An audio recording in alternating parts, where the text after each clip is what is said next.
Kekecewaan berat dirasakan Agus Salim, korban penyiraman air keras setelah perdamaiannya dengan Pratiwi Novianti kembali gagal. Harapan akan kesepakatan soal uang donasi kembali tak kunjung terjadi. Pada Selasa, 26 November 2024, Agus Salim menyebut Pratiwi Novianti kerap kali mengajaknya untuk melakukan perdamaian. Namun ketika bertemu malah keinginan tersebut tidak tercapai. Agus sebenarnya berharap ini jadi hari perdamaian.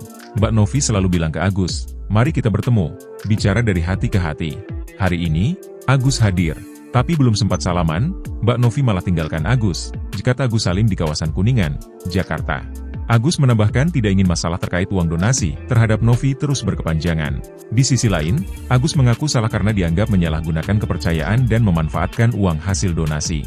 Agus kepengin, gimana pun caranya kita bisa menyelesaikan masalah. Jadi, Agus sangat kecewa kepada Mbak Novi. Sekali lagi, kalau memang Agus salah, Agus minta maaf, ungkap Agus Salim.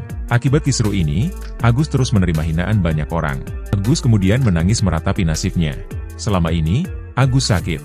Agus ini orang sakit, Agus orang buta, tapi kenapa semua mengecam Agus? Ditutur Agus Salim sambil menangis. Segitu jahatnya kah Agus? Agus bukan orang jahat, ditutup Agus Salim.